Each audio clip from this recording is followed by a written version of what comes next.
to talk about the pseudocyst. What is the pseudocyst? Actually, the pseudocyst is a complication of a chronic or acute pancreatitis. Okay, so it's a collection of the pancreatic juice that occurs after 3 to 4 weeks of acute pancreatitis, or about 6 weeks in chronic pancreatitis. Okay, so it's in this pseudocyst we have a collection of pancreatic juice which is surrounded by non-epithelialized granulation tissue. So that's why we call it a pseudocyst, not a cyst, because it is pseudocyst.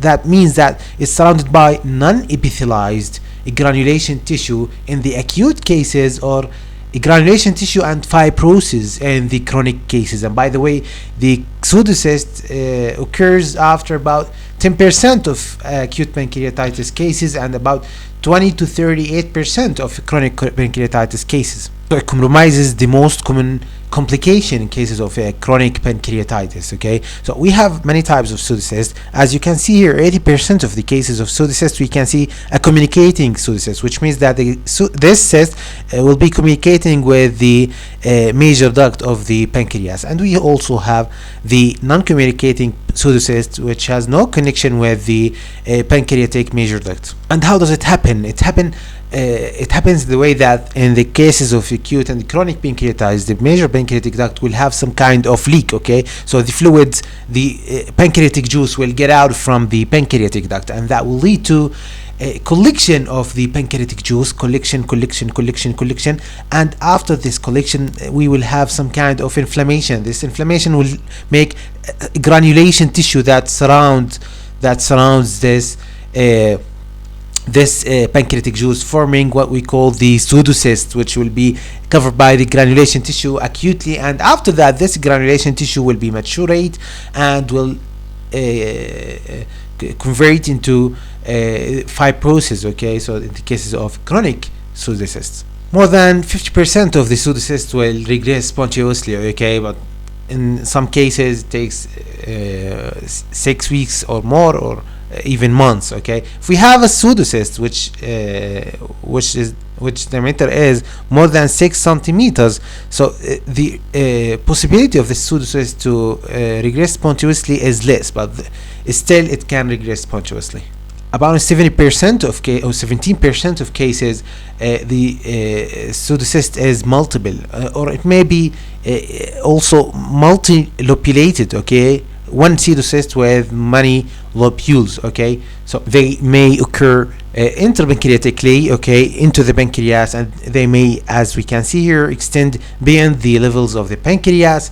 Okay, so here we can see a type of extensive pseudocyst disease. Okay, all of these are pseudocysts, multilobulated pseudocysts in patients of chronic pancreatitis due to chronic alcohol ingestion. Actually, there are many complications of this pseudocyst. First of all, maybe infected, secondly infected. Okay, so we have infection and necrosis of the pseudocyst. Secondly, it may obstruct or erode something. Okay, so it may obstruct the stomach and or any other structure.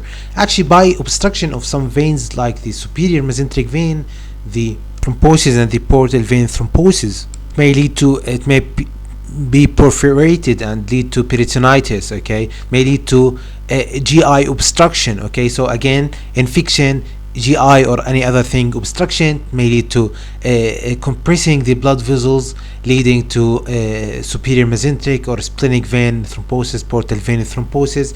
It may erode the blood vessels and lead to what we call the pseudoaneurysm, which is the result of the collection of blood in the pseudocyst due to the erosion of the this pseudocyst of the blood vessels, like we can see here. Okay, so this is the B is a pseudocyst or pseudoaneurysm of the gastroduodenal artery. So the pseudocyst eroded the gastroduodenal artery, which led to hemorrhage and collection of blood into the pseudocyst, which is the pseudoaneurysm. Okay, the pseudoaneurysm, which is serious.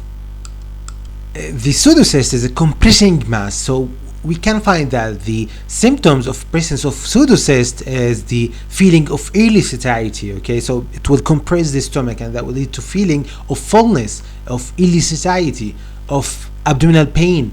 Okay, all of these things can be the presentation of pseudocyst, and also it may be asymptomatic. Okay, and actually for the management of the pseudocyst, the asymptomatic pseudocyst or the non-complicated pseudocyst without any complications, we can treat it conservatively, and it may regress after some time, or it may stay without complications and we can lift it. Okay, so but if we have a complicated pseudocyst or pseudocyst with severe symptoms, we have to treat it. And by the way, we have to make sure that it is pseudocyst, because we have some other differential diagnosis of pseudocyst, maybe other things rather than a pseudocyst, maybe a carcinoma, it may be a cystic adenocarcinoma or adenoma. Okay, and actually in the cases of suspicion, we have to take an FNA of this pseudocyst and make sure that the histology tells that it is a pseudocyst of the pancreas, not adenocarcinoma or carcinoma, and so on.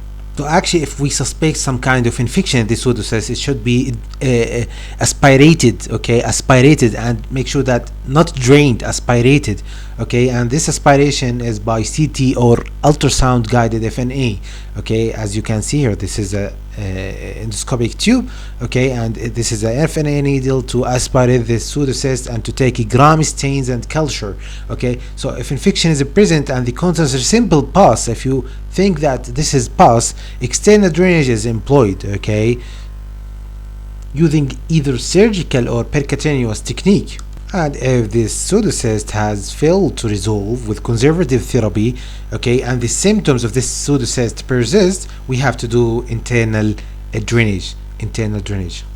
That's all I want to tell you about the pseudocyst. I'm not going to get into the details of procedures of drainage of pseudocyst.